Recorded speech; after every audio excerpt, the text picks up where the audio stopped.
Assalamualaikum warahmatullahi wabarakatuh. Perkenalkan, nama saya Muhammad Marian Dititan. Saya kelas 1 E-Management. Di sini saya akan menjelaskan sedikit tentang akuntansi. Berikut saya akan menjelaskannya. Baiklah, di sini saya mulai dari bab 1 ya. Bab 1, struktur dasar akuntansi. Yaitu terdiri dari 1. Penggolongan perusahaan, 2. Transaksi keuangan, 3. Persamaan akuntansi, 4. Laporan keuangan berdasarkan persamaan akuntansi. Bab kedua, persamaan dasar akuntansi. Persamaan dasar akuntansi adalah perhitungan yang nantinya bisa memproyeksikan kekayaan, hutang, serta modal yang dimiliki perusahaan tersebut seperti yang kita ketahui. Prinsip umum akuntansi yang kita ketahui adalah adanya keseimbangan atau balance antara sisi pemasukan dengan pengeluaran, atau adanya keseimbangan antara harta atau liabilitas yang dimiliki oleh perusahaan dengan kewajiban. Adanya keseimbangan angka antara kedua bagian tersebut tentu saja harus dianalisis lebih dalam dengan persamaan dasar akuntansi. Nantinya, persamaan dasar akuntansi tersebut digunakan untuk menilai kemampuan perusahaan mengelola keuangan perusahaan tersebut.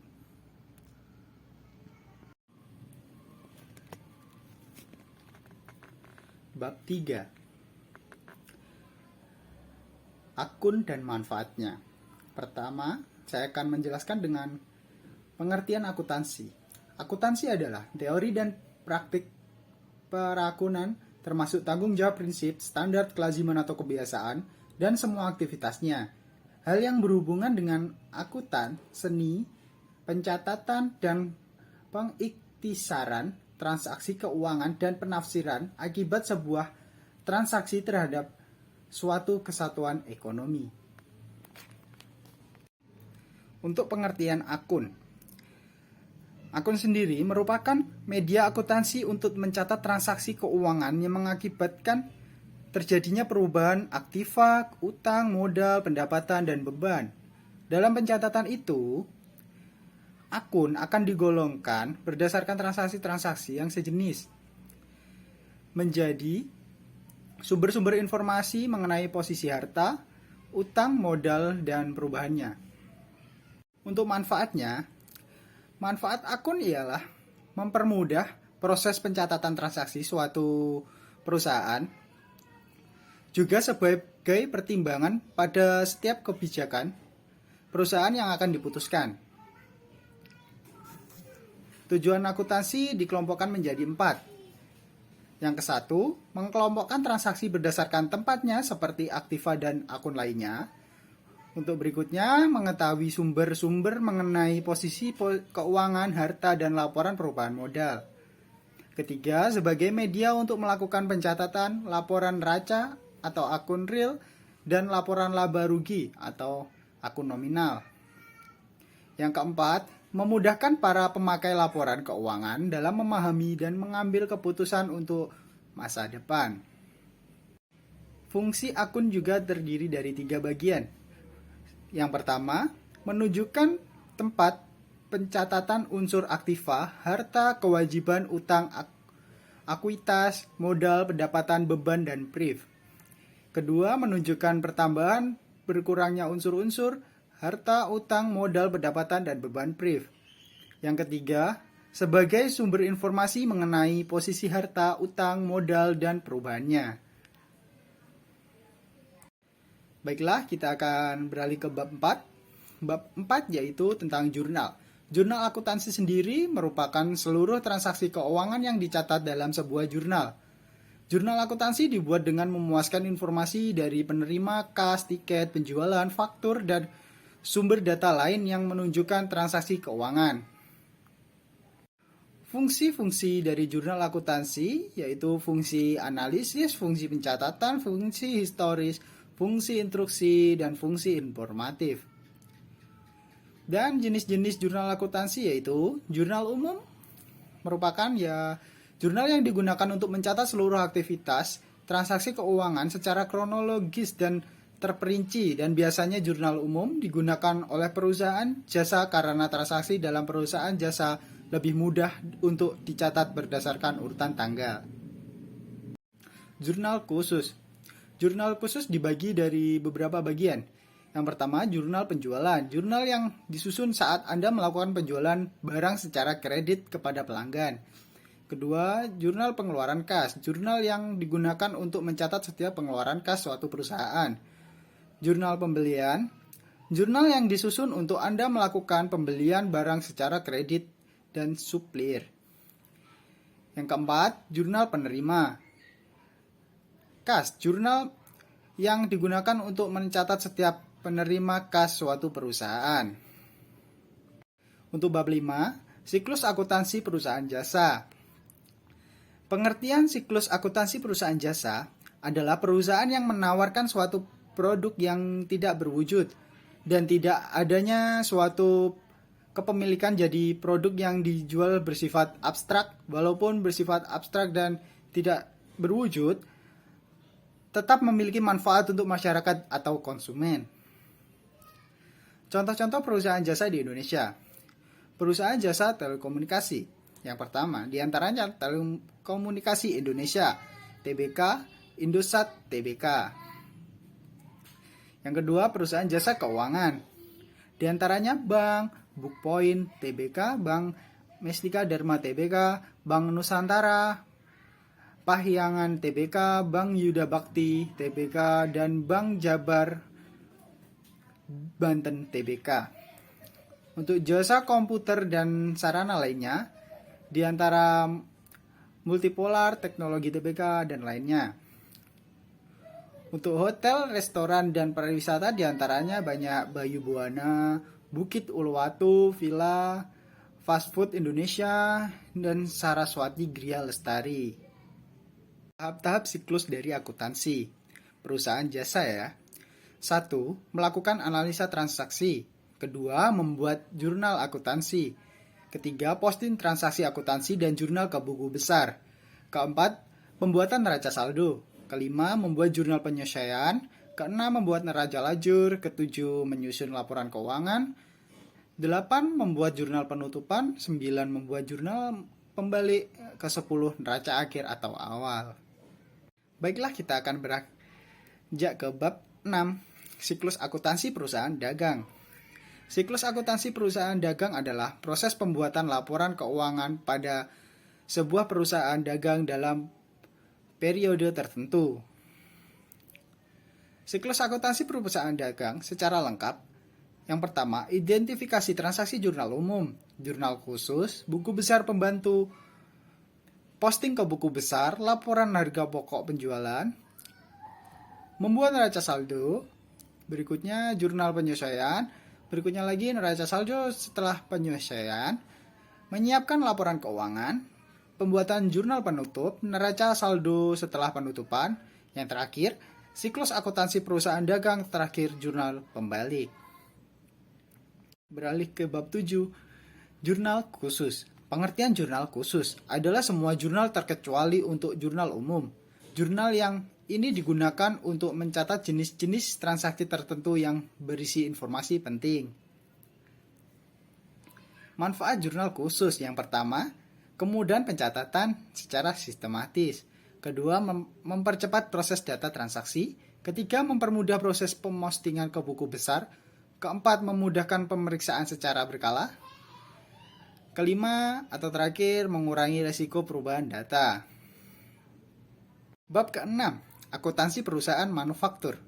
Perusahaan manufaktur atau manufacturing firm adalah perusahaan yang kegiatannya mengolah bahan baku menjadi bahan yang kemudian untuk dijual ya. Barang itu jadi perusahaan manufaktur disebabkan oleh sifat operasinya dalam perusahaannya, penentuan harga pokok barang yang diproduksi, dan harga pokok penjualan harus memulai beberapa tahapan yang lebih rumit. Perusahaan manufaktur harus menggabungkan harga bahan yang dipakai dengan biaya tenaga kerja dan produksi lainnya. Intinya, perusahaan manufaktur ialah Dia memproduksi, habis itu dijual. Bukan seperti perusahaan dagang ya. Kalau perusahaan dagang itu dia sudah ada dagangannya, sudah ada stok dagangannya. Kalau manufaktur, dia membuat dagangannya dan menjualnya. Elemen-elemen biaya produksi. Dalam proses produksi untuk menghasilkan suatu produk, perusahaan manufaktur biasanya mengeluarkan berbagai macam biaya. Biaya yang beraneka ragam tersebut dapat dikelompokkan menjadi 3 golongan, yakni 1. Bahan langsung, 2. Tenaga kerja langsung, 3. Overhead pabrik. Laporan keuangannya. Laporan keuangan manufaktur hampir sama dengan laporan keuangan perusahaan dagang. Perbedaannya terletak pada bagian aktiva lancar di neraca dan harga pokok penjualan di laporan laba rugi. Bab ke-9. Kas adalah salah satu istilah yang harus sering digunakan dalam dunia akuntansi. Bab 9 ini kita akan membahas kas. Istilah ini biasanya dipakai untuk menggambarkan kepemilikan uang tunai perusahaan. Makin besar nilai kasnya, maka makin besar pula uang tunai yang mereka miliki. Dalam dunia bisnis, jumlah kas sebuah perusahaan kerap dijadikan salah satu indikator kemampuan atau kinerja perusahaan tersebut. Makin besar yang dimiliki, makin baik pula kinerja perusahaan tersebut. Jenis-jenis kas. Yang pertama, kas kecil atau petty cash. Kas berupa uang yang disediakan oleh perusahaan untuk membayar berbagai pengeluaran yang jumlahnya relatif kecil dan tidak ekonomis yang dibayarkan dengan menggunakan cek. Kedua, kas di bank. Untuk perusahaan yang berada di rekening suatu bank biasanya digunakan untuk pengeluaran yang jumlahnya relatif besar dan tidak mungkin diberikan secara langsung dalam transaksi karena jumlah yang besar dan rawan dari segi keamanan. Kas di bank biasanya berhubungan dengan rekening koran dari bank untuk perusahaan. Bab 10. Piutang. Apa itu piutang? Dalam istilah akuntansi, piutang kerap disebut dengan AR. Istilah ini berasal dari kata account receivable. Terjemahan kata piutang dalam bahasa Inggris ya. Maaf kalau bahasa Inggrisnya kurang baik. Pengertian piutang sendiri bisa diterjemahkan sebagai salah satu jenis dari transaksi akuntansi yang memiliki pengertian penagihan kepada konsumen yang telah berutang. Jadi bisa disimpulkan bahwa piutang adalah hak milik kita yang masih ada di tangan orang atau pihak lain, baik berupa uang atau penjualan yang belum dibayar lunas. Ciri-ciri piutang. Yang pertama, piutang memiliki jatuh tempo. Nilai jatuh tempo adalah penjumlahan dari nilai transaksi utama lalu ditambah dengan nilai bunga yang dibebankan untuk dibayarkan kepada tanggal jatuh tempo. Memiliki tanggal jatuh tempo. Tanggal jatuh tempo dapat diketahui dari lamanya atau umur piutang. Yang ketiga, terdapat bunga yang berlaku. Piutang dapat terjadi dikarenakan pembeli memutuskan melakukan transaksi secara kredit dan hal ini menimbulkan bunga. Jenis-jenis piutang. Piutang usaha, piutang wesel tagih, piutang lain-lain atau other receivable. Piutang usaha. Piutang usaha adalah suatu jumlah pembelian kredit dari pelanggan. Piutang timbul sebagai akibat dari penjualan barang atau jasa piutang ini. Baiklah, untuk jenis-jenis piutang terdiri dari piutang usaha, wesel tagih, piutang lain-lain. Yang pertama, piutang usaha adalah suatu jumlah pembelian kredit dari pelanggan. Untuk wesel tagih adalah surat formal yang diterbitkan sebagai bentuk pengukuran utang. Untuk piutang lain-lain, ya mencakupi selain piutang dagang, contohnya piutang bunga, piutang gaji, uang muka karyawan, dan restitusi pajak. Baiklah, kita akan beranjak ke bab 11. Untuk persediaan inventory adalah pos-pos aktiva yang dimiliki oleh perusahaan untuk dijual dalam operasi bisnis normal atau barang yang akan digunakan untuk dikonsumsi dalam membuat barang yang akan dijual. Beberapa contoh persediaan. 1. Jumlah pakaian yang harus dijual perusahaan. 2. hotdog yang siap dijual oleh standnya. Ketiga, bahan baku yang dibutuhkan untuk membuat fumitur. Keempat, atau cupcake yang belum selesai di toko roti. Kelima, bahan-bahan yang dibutuhkan untuk membuat limun untuk stand limun. Dan masih banyak lagi contoh-contohnya. Untuk jenis persediaan, 1. Persediaan bahan baku. Persediaan bahan baku mengacu pada barang yang digunakan untuk membuat produksi atau persediaan perusahaan. 2. Persediaan barang dalam proses. Persediaan barang dalam proses mengacu pada barang yang belum selesai atau sepenuhnya diproduksi. Contohnya jenis inventaris ini termasuk coklat yang masih membutuhkan lapisan gula di pabrik coklat, sepatu yang belum diwarnai, dan minyak esensi yang belum dikemas dalam botol oleh produsen kesehatan. Ketiga, persediaan barang jadi. Barang jadi mengacu pada produk atau persediaan yang siap dijual oleh perusahaan. Barang ini telah menyelesaikan siklus produksi. Barang jadi sebelumnya terdiri dari bahan mentah dan jagung barang dalam proses. Bab 12. Bab investasi sementara dan investasi jangka pendek. Investasi jangka pendek adalah investasi yang bersifat sementara dan pada umumnya dapat dimudahkan ditarik lagi dalam jangka waktu pendek secara sederhana. Investasi ini memang tidak mengacu pada jangka panjang sehingga dapat dicairkan kapanpun investor mau. Kelebihan dan kekurangan investasi jangka pendek. Yang pertama untuk kelebihannya, menurut Corporate Finance Institute, kelebihan pertama yang didapatkan dari investasi jangka pendek adalah fleksibilitas yang akan didapatkan dari investor dalam mencairkan uang, sebab ia tidak perlu menunggu asetnya menjadi matang untuk dapat dikonversi menjadi uang tunai. Selain itu, keuntungan lain yang ditawarkan dalam investor dapat mengambil keuntungan yang besar dalam waktu yang singkat. Untuk kelemahannya, dikarenakan hanya bersifat jangka pendek, investor harus mempunyai keahlian serta meluangkan waktu yang banyak dalam memonitor pergerakan nilai instrumen investasi. Hal tersebut dilakukan untuk mengetahui waktu dan tempat yang tepat untuk melakukan jual beli. Baiklah, untuk jenis-jenis investasi jangka pendek hanya saya sebutkan beberapa, ya, seperti dana, deposito, dan sebagainya. Untuk bab 13, investasi jangka panjang. Investasi jangka panjang merupakan investasi di mana daya yang digunakan akan dijalankan terus-menerus dan baru bisa dicairkan apabila jangka waktu tersebut telah jatuh tempo, minimal 1 tahun ya. Untuk investasi jangka panjang, setidaknya Anda harus memahami 6 resiko, yaitu resiko pasar, resiko suku bunga, resiko inflasi, resiko likuiditas, resiko mata uang, dan resiko negara. Beberapa tujuan-tujuan investasi jangka panjang: memperoleh pendapatan tetap dalam setiap periode tertentu.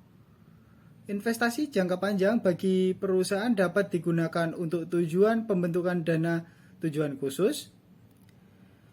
Bagi personal bertujuan mewujudkan tujuan keuangan pribadi atau keluarga yang butuh biaya sangat besar seperti dana pendidikan, biaya ibadah, umroh atau haji, atau bahkan biaya pernikahan dan lainnya ya. Berikutnya, mengarahkan dana khusus, misalnya seperti dana seperti kepentingan sosial maupun untuk kepentingan ekspektasi suatu perusahaan.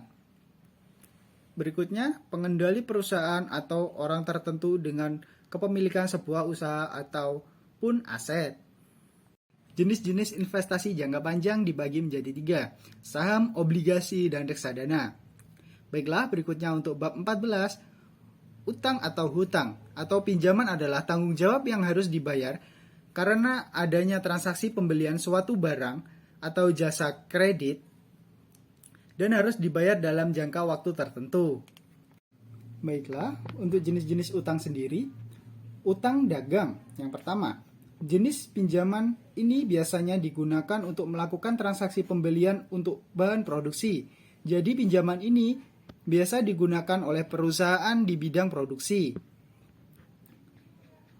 Utang pajak. Selain pinjaman dagang, ada juga pinjaman pajak. Hal ini timbul karena setiap transaksi keluar masuk di sebuah perusahaan akan terkena pajak. Nah, apabila perusahaan sering melakukan transaksi penjualan, maka pajaknya juga akan semakin besar. Pajak tersebut pun harus segera dilunasi dalam jangka waktu pendek. Untuk utang biaya, pinjaman biaya harus segera dilunasi oleh sebuah perusahaan agar tidak menjadi beban di awal. Contohnya, utang biaya yaitu gaji karyawan dan lainnya, reimbursement karyawan. Baiklah, untuk jenis-jenis utang. Utang dagang. Jenis pinjaman ini biasanya digunakan untuk melakukan transaksi pembelian untuk bahan produk. Jadi pinjaman ini biasanya digunakan oleh perusahaan di bidang produksi. Yang kedua, utang pajak. Selain pinjaman dagang, ada juga pinjaman pajak. Hal ini timbul setiap transaksi keluar masuk di sebuah perusahaan akan terkena pajak. Nah, apabila perusahaan sering melakukan transaksi penjualan, maka pajaknya akan semakin besar. Pajak tersebut pun segera dilunasi dalam jangka waktu pendek ya. Berikutnya, untuk utang biaya. Pinjaman biaya harus segera dilunasi oleh sebuah perusahaan agar tidak menjadi beban di awal. Contohnya utang biaya ya seperti gaji karyawan dan lain-lainnya lah. Untuk utang wesel. Berikutnya untuk utang wesel. Pinjaman wesel merupakan pinjaman yang terdapat bukti tertulis. Jadi sifatnya formal ya. Perusahaan biasanya membayar pinjaman ini sesuai dengan waktu yang telah disepakati oleh kedua belah pihak. Baiklah, terima kasih. Segitu penjelasan saya tentang akuntansi. Terdiri dari 14 bab. Yang pertama dari struktur akuntansi sampai akhir dengan bab utang ini tadi. Terima kasih. Wassalamualaikum warahmatullahi wabarakatuh.